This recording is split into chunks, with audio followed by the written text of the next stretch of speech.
চট্টগ্রামে দেশি পেঁয়াজের সয়লাভ বাজার, পাইকারি খুচরা দামে বড় ফারাক, ব্যয়বহুল এখনও ভোক্তাদের কাছে। মধ্যপ্রাচ্যের যুদ্ধের ছায়া রাজশাহীর তেল বাজারে, পেট্রোল পাম্পের হুড়োহুড়ি, ৩০০ টাকার বেশি তেল পাচ্ছে না গ্রাহকরা। বাগেরহাটে পূবালী ব্যাংকের লকার থেকে ২০০ ভরি স্বর্ণ উধাও, তদন্তে পুলিশ, পিবিআই, কর্মকর্তা কর্মচারী জিজ্ঞাসাবাদ শুরু। ভোলার নদীতে ২ মাসের মাছ শিকারে নিষেধাজ্ঞা, ৭ দিনেও কর্মহীন জেলেদের ভাগ্যে জোটেনি ভিজিএফের চাল। এবং ঢালচরে পানির তীব্র সংকট, ১২,০০০ মানুষের জন্য টিউবওয়েল আছে মাত্র ৫০টি।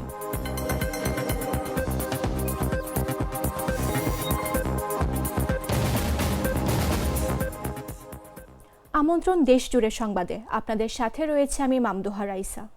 লাল সরিষার দানা থেকে তৈরি হয় প্রাণ সরিষার তেল, আসল ঝাঁঝে আসল স্বাদে। চট্টগ্রামের খাতুনগঞ্জ ও চাকতাই আড়তে দেশি পেঁয়াজের সরবরাহ বেড়ে গেছে। মাঠে নতুন ফসল ওঠায় পাইকারি দামে উল্লেখযোগ্য কমেছে। তবে খুচরা বাজারে সাধারণ ভোক্তা এখনও পূর্ণ সুবিধা পাচ্ছেন না। আড়তদাররা বলছেন, দেশি হালি জাতের পেঁয়াজ মান ও স্বাদে ভারতীয় পেঁয়াজকেও টেক্কা দিচ্ছে। পাইকারিতে পেঁয়াজ ১৮ থেকে ৪০ টাকা কেজিতে বিক্রি হলেও খুচরা বাজারে একই পেঁয়াজের দাম ৩০ থেকে ৬০ টাকায়।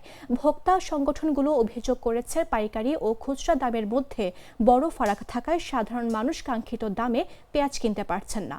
বিস্তারিত জাগোডেক্স রিপোর্টে।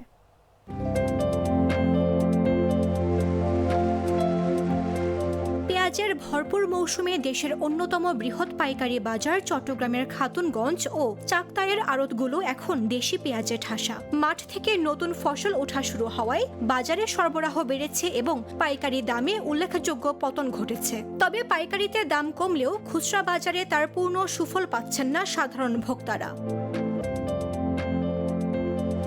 বৃহস্পতিবার সরেজমিনে খাতুনগঞ্জ ও চাকতাই ঘুরে দেখা যায়, প্রায় প্রতিটি আড়ত পেঁয়াজে ভর্তি। জায়গা সংকুলান না হওয়ায় অনেক ব্যবসায়ী আড়তের বাইরেও পেঁয়াজ সংরক্ষণ করছেন। বর্তমানে পাবনা, রাজবাড়ী, কুষ্টিয়া, চুয়াডাঙ্গা, ফরিদপুর ও মেহেরপুর সহ বিভিন্ন জেলা থেকে আসা শতভাগ দেশি পেঁয়াজই বাজারে বিক্রি হচ্ছে। পাইকারিতে জাত, মান ও আকার ভেদে পেঁয়াজ ১৮ থেকে ৪০ টাকা কেজিতে বিক্রি হলেও খুচরা বাজারে একই পেঁয়াজের দাম ৩০ থেকে ৬০ টাকা পর্যন্ত। আড়তদাররা বলছেন, দেশি হালি জাতের পেঁয়াজ এখন মান ও স্বাদে ভারতীয় পেঁয়াজকেও টেক্কা দিচ্ছে। ফলে বর্তমানে বাজারে ভারতীয় পেঁয়াজের উপস্থিতি নেই বললেই চলে। ব্যবসায়ীরা মনে করছেন, সঠিক সংরক্ষণ ব্যবস্থা ও কৃষকদের সহায়তা নিশ্চিত করা গেলে পেঁয়াজ উৎপাদনে দেশ প্রায় স্বয়ংসম্পূর্ণ হয়ে উঠতে পারে। তবে ভোক্তা সংগঠনগুলোর অভিযোগ, পাইকারি ও খুচরা দামের মধ্যে বড় ব্যবধান তৈরি হয়েছে। তাদের মতে, বাজারে পর্যাপ্ত সরবরাহ থাকা সত্ত্বেও অতিরিক্ত মুনাফার কারণে ভোক্তারা কাঙ্ক্ষিত দামে পেঁয়াজ কিনতে পারছেন না। তাই বাজারে স্বচ্ছতা আনতে প্রশাসনের কঠোর নজরদারি জরুরি বলে মনে করছেন সংশ্লিষ্টরা। নিউজ ডেস্ক, জাগো নিউজ। মধ্যপ্রাচ্যে চলমান যুদ্ধ পরিস্থিতির প্রভাব দেশে তেলের বাজারেও পড়তে শুরু করেছে। বিশেষ করে হরমুজ প্রণালী দিয়ে তেল সরবরাহে বিঘ্ন ঘটার আশঙ্কায় রাজশাহীতে হঠাৎ করে বেড়ে গেছে পেট্রোল ও অকটেনের চাহিদা। নগরীর বিভিন্ন পেট্রোল পাম্পে সকাল থেকেই দীর্ঘ লাইন দেখা যাচ্ছে। সাধারণ ক্রেতাদের জন্য পাম্পগুলোতে একজনকে ৩০০ টাকার বেশি জ্বালানি দেওয়া হচ্ছে না। লতা ফিলিং স্টেশনে মোটরসাইকেল চালক রবিউল ইসলাম খোকন বলেন, আমি ৪০০ কিলোমিটার যাতায়াত করব, কিন্তু মাত্র ৩০০ টাকা তেল পেয়েছি। সংকট নেই, শুধু যুদ্ধের আতঙ্কে সবাই হুড়োহুড়ি করছে। রাজশাহী পেট্রোল পাম্প অনার্স অ্যাসোসিয়েশনের সভাপতি মনিমুল হক জানান, সরবরাহে এখনও কোনো ঘাটতি নেই। তবে শুক্রবার ও শনিবার ছুটির কারণে ডিপো থেকে তেলের সরবরাহ বন্ধ থাকবে। তাই গ্রাহকদের নিয়মের মধ্যে রেখে জ্বালানি দেওয়া হচ্ছে। স্বাভাবিক সময়ের তুলনায় গ্রাহক বেড়ে যাওয়ায় গতকাল কিছু সময় পাম্প বন্ধ রাখতে হয়েছিল। আজ থেকে পুনরায় সব পাম্প সচল রয়েছে।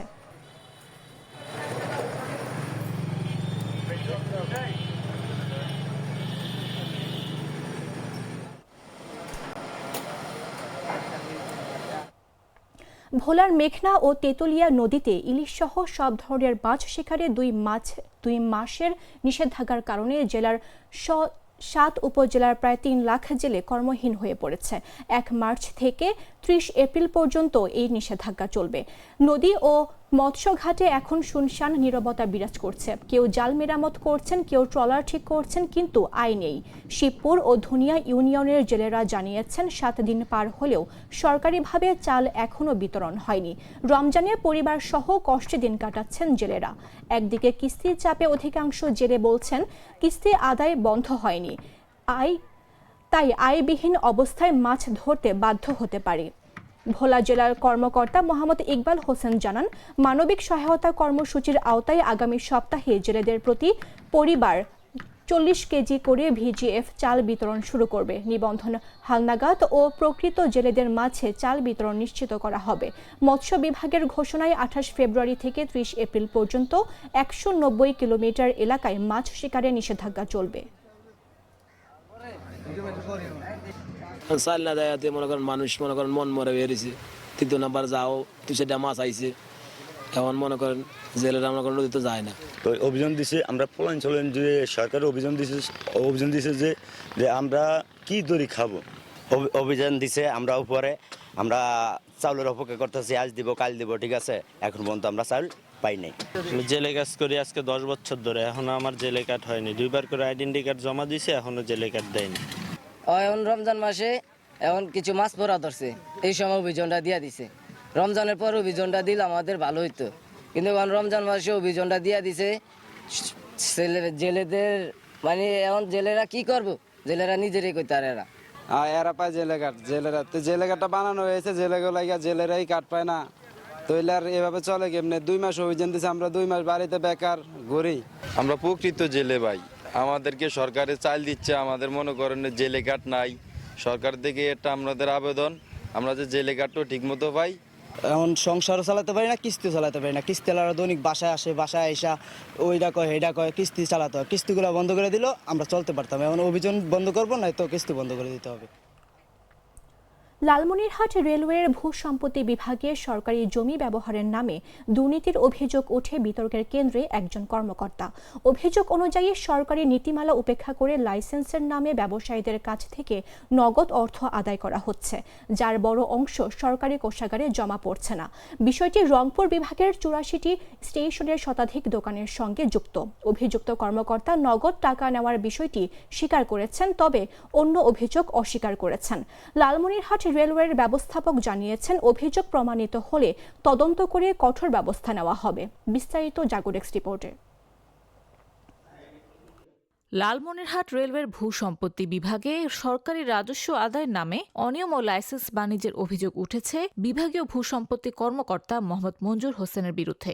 অভিযোগ রয়েছে, সরকারি নীতিমালা উপেক্ষা করে অফিসে বসেই অবৈধভাবে লাইসেন্স দেওয়ার নামে ব্যবসায়ীদের কাছ থেকে নগদ অর্থ আদায় করা হচ্ছে, যার বড় অংশই সরকারি কোষাগারে জমা পড়ছে না।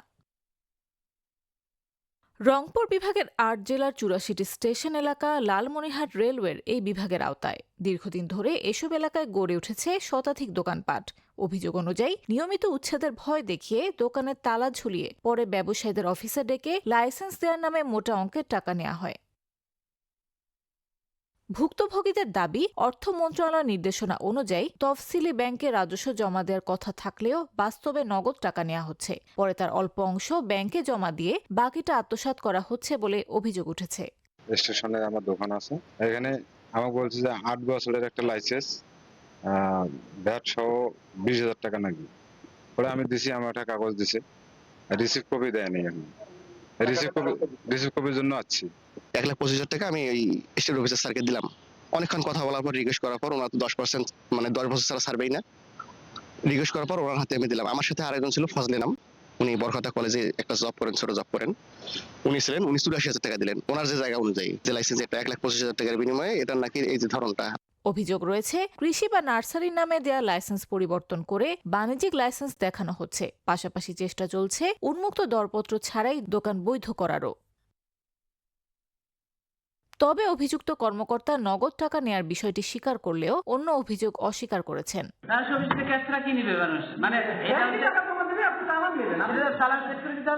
যদি আমার বিরুদ্ধে অভিযোগ হয় আমার সিনিয়রের কাছে যাবেন, আর আমার কোনো স্টাফের বিরুদ্ধে অভিযোগ হলে আমার কাছে জিজ্ঞেস করতে পারেন। এদিকে লালমনিরহাটের বিভাগীয় রেলওয়ে ব্যবস্থাপক মোহাম্মদ তসলিম আহমেদ খান জানিয়েছেন, অভিযোগের সত্যতা পেলে তদন্ত করে কঠোর ব্যবস্থা নেওয়া হবে। আপনারা যে অভিযোগ করছেন সেটা আমি খতিয়ে দেখব। নিউজ ডেস্ক, জাগো নিউজ। গ্লিটারের টুইন লেমন ও অ্যান্টিব্যাকটেরিয়াল ফর্মুলা বাসনকে চকচকে জীবাণুমুক্ত করে আমাদের দেয় গ্লিটার গ্যারান্টি।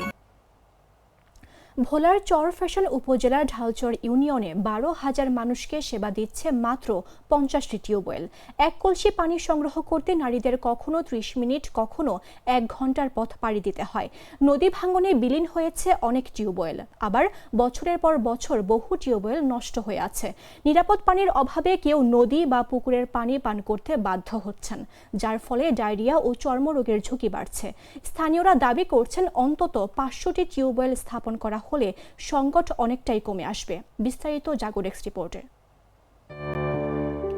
মেঘনা নদী ও বঙ্গোপসাগরের মোহনায় অবস্থিত ভোলার চরফ্যাশন উপজেলার বিচ্ছিন্ন ঢালচর ইউনিয়নে বিশুদ্ধ পানির জন্য প্রতিদিন সংগ্রাম করছেন অসংখ্য মানুষ।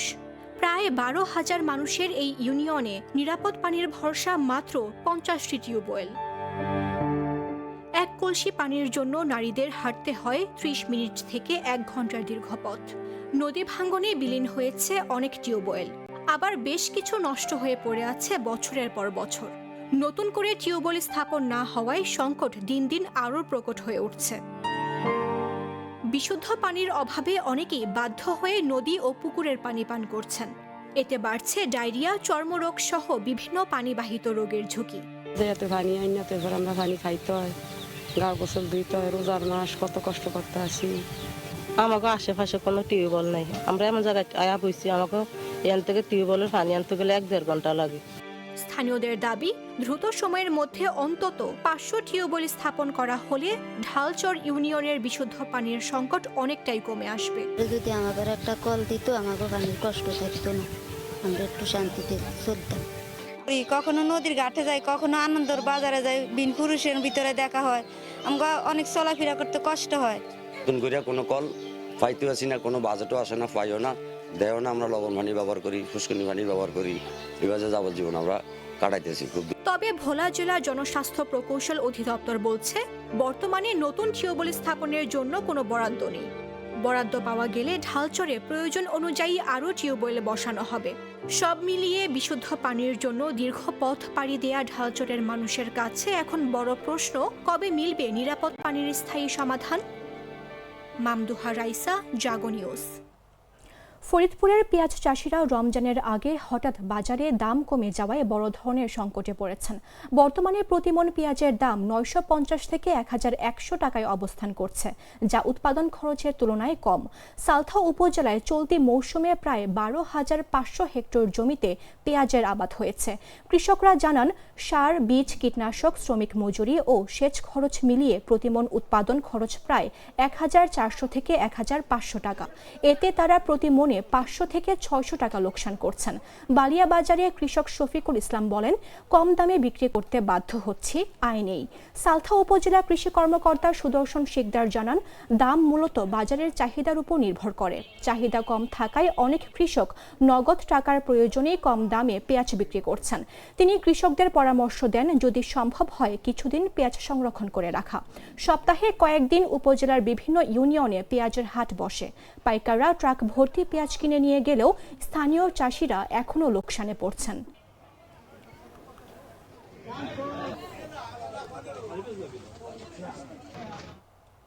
ভোলায় পাচারের সময়ে 1420 বস্তা সরকারি টিএসপি সার জব্দ করেছে পুলিশ। বৃহস্পতিবার দিনগত রাতে ভোলার ইলিশা ফেরিঘাটের কুসুমকলি ও সুফিয়া কামাল নামে 2টি ফেরি থেকে ওই সার জব্দ করা হয়। পুলিশ তদন্ত কেন্দ্রে ইনচার্জ মোহাম্মদ বশির আলম জানান, ভোলা থেকে 4 ট্রাকে করে 71 টন সার ইলিশ ঘাট দিয়ে ফেরিতে করে লক্ষ্মীপুরে পাচার হচ্ছে এমন গোপন সংবাদ পান তারা।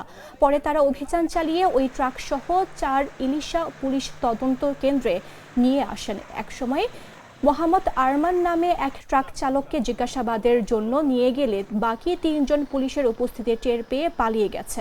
অন্যদিকে ভোলার বিএনসিডির BNDC deputy chief engineer Masud Parvez জানান, সারগুলো বরগুনায় যাওয়ার কথা ছিল, কিন্তু কেন তারা লক্ষ্মীপুরে রওনা করেছেন সেটি জানা নেই। আমাদের দায়িত্ব হচ্ছে গেট পাস সহ আমার গুদামের এরিয়া পর্যন্ত, গুদামের এরিয়ার বাইরে গেলে ওদের দায়িত্ব আমাদের না। এইটা তো আমি বলতে পারবো না। বোট লক্ষ্মীপুর দিকে ওরা বাইরে লক্ষ্মীপুর যায় না, ভোলা যায় না, কোথায় যায়, ওখানে লেখা আছে গেট পাশে বরগুনা। এটা তো বরগুনা, আমরা বরগুনা দিছি, এখান দিয়ে বরগুনা যাওয়ার লাইন আছে কিনা আমার জানা নাই। ভোলা জেলাধীন ইলিশা ঘাটে 4 ট্রাক টিএসপি সার পাচারের উদ্দেশ্যে ফেরিতে অবস্থান করতেছে। আমি বিষয়টি ভোলা জেলার পুলিশ সুপার মহোদয়কে অবহিত করি আমার সঙ্গী অফিসার ও ফোর্সসহ উক্ত ঘাটে গিয়া কবি সুফিয়া কামাল ফেরি হইতে 3 ট্রাক টিএসপি সার ও কুসুমপুরি ফেরি হইতে 1 ট্রাক টিএসপি সার জব্দ করিত সারের পরিমাণ 71 টন, যার আনুমানিক মূল্য 20 লক্ষ টাকা। উদ্ধারকৃত আলামত বিধি মোতাবেক আইনগত ব্যবস্থা গ্রহণ করা হইতেছে। প্রাথমিকভাবে ধারণা করা হইতেছে অসাধু ব্যক্তিরা কৃত্রিম সংকট তৈরি করার জন্য কালোবাজারের উদ্দেশ্যে এই সারগুলো ভোলা থেকে অন্যত্র পাচার করতেছিল। বাগেরহাটের পূবালী ব্যাংকের লকার থেকে প্রায় 200 ভরি স্বর্ণালংকার উধাও হওয়ার অভিযোগে এলাকায় চাঞ্চল্য সৃষ্টি হয়েছে। অভিযোগকারী সুমন দাস জানিয়েছেন, গত বছরের অক্টোবর মাসে তিনি ও আত্মীয়রা এই স্বর্ণ লকারে রেখেছিলেন। তবে পারিবারিক অনুষ্ঠানে লকার খোলার সময় দেখা যায় সব স্বর্ণালংকার উধাও। ব্যাংক অভিযোগ পাওয়ার সঙ্গে সঙ্গে পুলিশকে অবহিত করেছে। পুলিশ সিসিটিভি ফুটেজ পরীক্ষা করছে ও সংশ্লিষ্ট কর্মকর্তা কর্মচারীদের জিজ্ঞাসাবাদ করছে।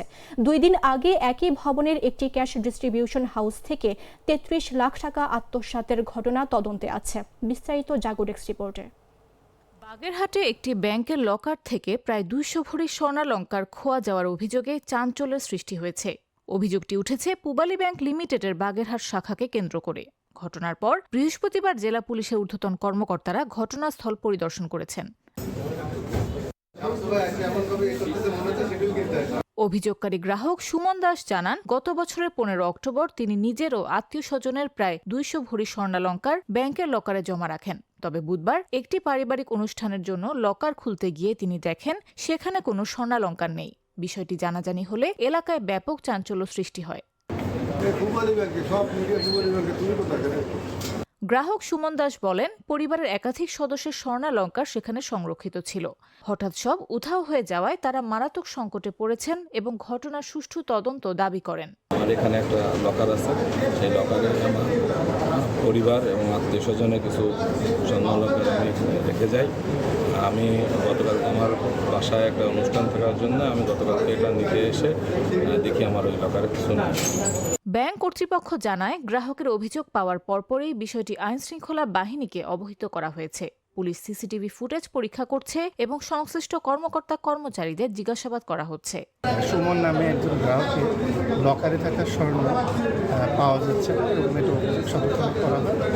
ওই অভিযোগের ভিত্তিতে আমরা ব্যাংকে আসি এবং এটা ক্ষতি দেখছি যে কী ঘটছে। পরবর্তীতে আমরা তদন্ত করি, এটা আইনগত ব্যবস্থা। এদিকে ঘটনার মাত্র 2 দিন আগে একই ভবনের একটি ক্যাশ ডিস্ট্রিবিউশন হাউস থেকে প্রায় 33 লাখ টাকা আত্মসাতের অভিযোগে এক হিসাব রক্ষকের বিরুদ্ধে মামলা হয়েছে। দুটি ঘটনার তদন্তই এখন পুলিশের নজরে রয়েছে। নিউজ ডেস্ক, জাগো নিউজ।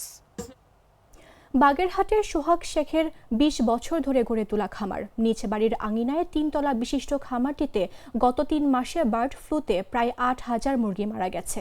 একসময় খামারটির লেয়ার মুরগি থেকে প্রতিদিন হাজার হাজার ডিম উৎপাদন হতো, কিন্তু 3 মাসের ব্যবধানে 2 দশকের গড়া স্বপ্ন শেষ হয়ে যাওয়ায় একদিকে যেমন ভেঙে পড়েছেন, অপরদিকে ঋণের চাপে দিশেহারা অবস্থা সোহাগের।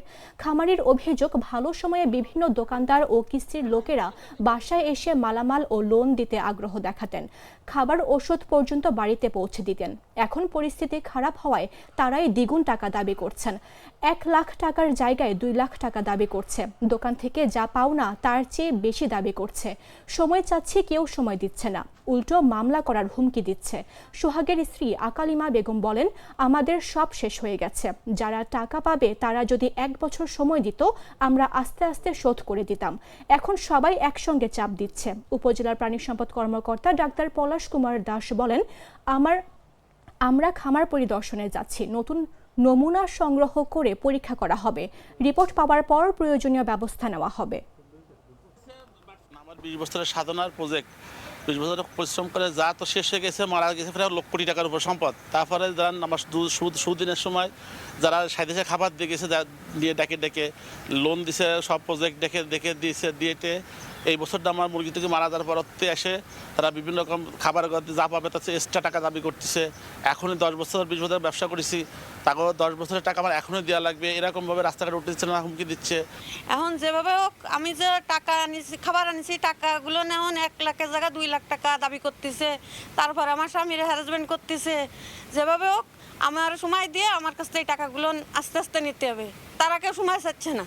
এখন এই বিপদ পড়েছি, এখন বিপদের জন্য এখন তারা এসে আমার চাপ দিতেছে। না, আমাদের বেতন সব বন্ধ করি না, আমাদের বেতন প্রতিনিয়ত চলতেছে, কোনো সমস্যা নেই। বেতনে তা যত কষ্ট হোক সে আমাদের বেতন দিয়ে যাচ্ছে। সে সমস্যা হচ্ছে কি আপনার ওই খাবারের গদ্দে হুমকি দিচ্ছে। দেখা গেলো যে 50,000 টাকা পাতো সে আনতে চাচ্ছে 1 লাখ টাকা। এখন আপনার ওই যে সময় খারাপ যাচ্ছে, মানুষ এখন বাগানে পড়ে, ওই অবশ্যই চায়, মানুষ এটা সুযোগ পাইছে না, এখন তো একটা সুযোগ পাওয়ার সময়। কিশোরগঞ্জের ঐতিহ্যবাহী পাগলা মসজিদের নিলাম সংক্রান্ত সংবাদ সংগ্রহ করতে গিয়ে 2 সাংবাদিকের ওপর বর্বরচিত হামলার প্রতিবাদে জেলা সাংবাদিকরা মানববন্ধন করেছেন। শুক্রবার সকাল 11:30টায় কালীবাড়ি চত্বরে মানববন্ধন আয়োজন করে কিশোরগঞ্জের বিভিন্ন সাংবাদিক সংগঠন। তারা সাংবাদিক নির্যাতন বন্ধ ও হামলাকারীদের দ্রুত গ্রেফতার করে দৃষ্টান্তমূলক শাস্তির দাবি জানান। ঘটনায় আহত হয়েছেন চ্যানেল 24-এর জেলার প্রতিনিধি খায়রুল আলম ফয়সাল এবং গ্লোবাল টেলিভিশনের জেলার প্রতিনিধি ফয়জুল ইসলাম ভুইয়া পিঙ্কু। ঘটনাস্থলে একটি সিন্ডিকেটের সঙ্গে তাদের সংঘর্ষ ঘটে। পরে আনসার সদস্যদের সহায়তায় তাদের হাসপাতালে ভর্তি করা হয়। ফয়জুল ইসলাম ভুইয়া পিঙ্কু বাদী হয়ে 8 জনের নাম উল্লেখ সহ আরও 8-10 জনকে অজ্ঞাতনামা আসামি করে হত্যা চেষ্টা মামলা দায়ের করেছেন। পুলিশ অভিযান চালিয়ে 2 জনকে গ্রেফতার করেছে। পুলিশ জানায় দ্রুত সময়ের মধ্যে অপরাধীদের গ্রেফতার করা হবে।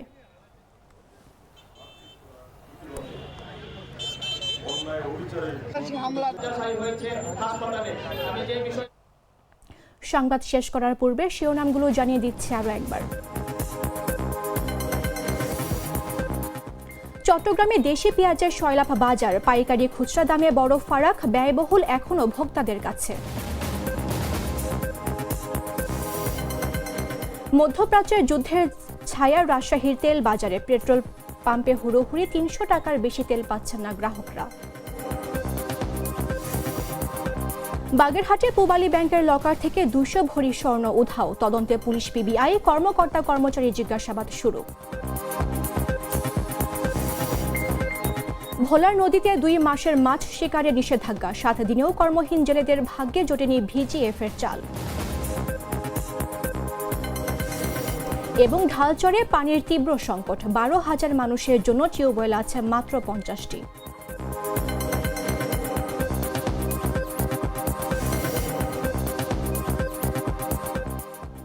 দর্শক, এই ছিল এখনকার মতো। প্রতি মুহূর্তে সর্বশেষ খবর পেতে ভিজিট করুন jagonews24.com।